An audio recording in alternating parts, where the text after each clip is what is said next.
Well met, my good gentlefolk. This is the first Sonnet Sunday proper. We're going to go through Sonnet 1 here, but if you haven't watched the previous video, I recommend you do, otherwise you're going to be very, very, very confused. Anyway, onto the sonnet.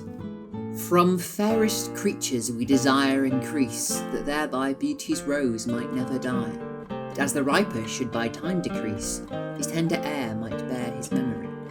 But thou, contracted to thine own bright eyes, feedest thy light's flame with self-substantial fuel, making a famine where abundance lies, thyself thy foe to thy sweet self too cruel.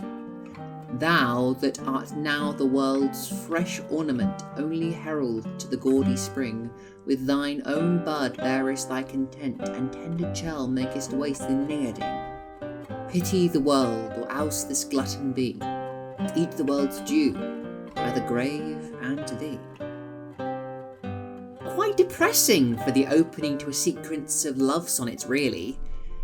There is some scholarly dispute as to whether it was actually written first, or whether it was written later and purposefully placed at the front of the collection.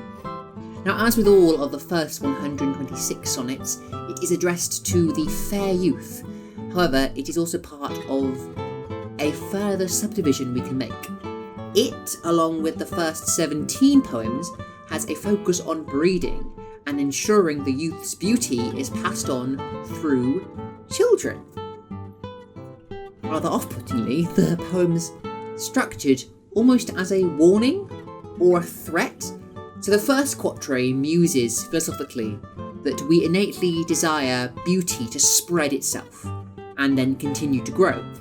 But of course, the older beauty dies and then fades, so we look to the heirs and children of ourselves who will be able to keep that beauty fresh. The second quatrain then switches to a direct address. The poet accuses the fair youth of being too obsessed with himself, and by not thinking of the future, read having kids, is inadvertently damaging himself and his beauty.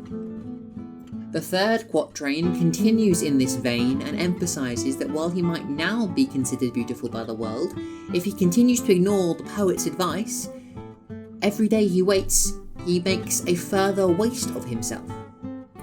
The couplet at the end then presents a simple dichotomy to solve the problem.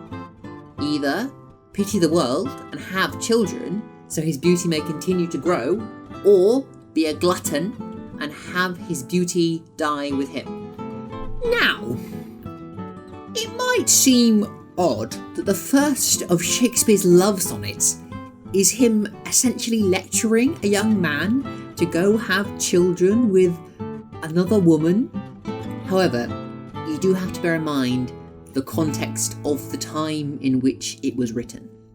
The idea of dynasty hangs heavy over the Tudor and Elizabethan periods. Life was short and extremely unpredictable. People were obsessed with passing on both their traits and their property onto children. More specifically, sons, as daughters could not inherit except in very specific circumstances. Sorry, ladies. Take Henry VIII, for example, and his obsession with producing a male heir that eventually led to him going through 3 out of his 6 wives. And closer to Shakespeare's time, we have Elizabeth I, Henry VIII's daughter.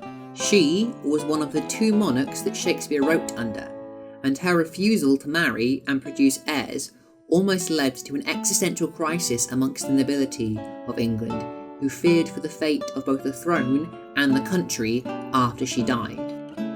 Therefore, that this became a theme with this new age of poets is kind of unsurprising.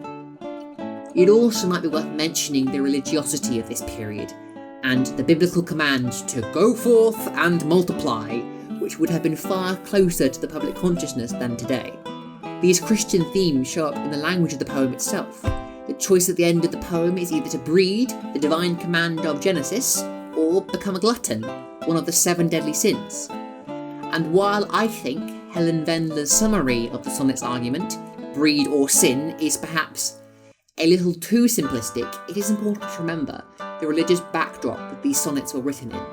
In terms of the construction and language of Sonnet 1, it is remarkably complex and filled with a huge number of images, values and concepts that will come up later in the sonnet sequence, almost as if it's setting up the story to be told.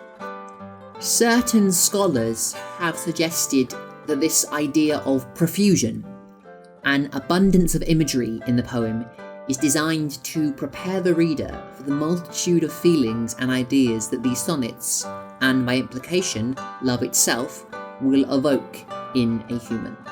Words that will later become poignant down the line include fair, beauty, time, memory, light, substance, eyes, buds, spring, and the grave, just to name a few of them.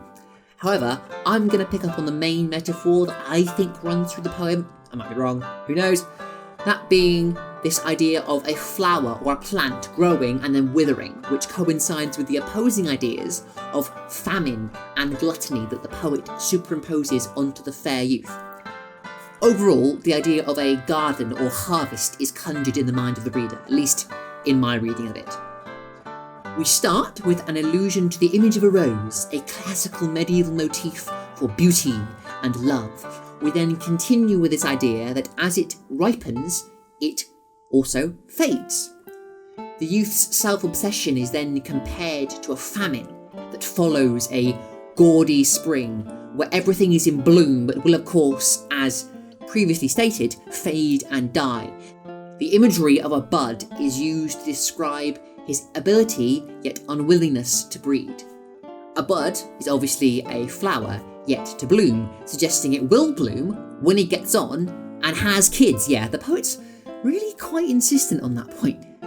And finally, we see this idea that he is his own reason for the famine and lack of blooming, as he has glutted himself on his own beauty and eaten or consumed what should be the world's due, i.e. his potential progeny. Another interesting metaphor to track is that of light and fire. Thine own bright eyes, feedest thy light's flame with self-substantial fuel, which compares the youth to a self-consuming fire that will shine bright but eventually burn itself out if not spread.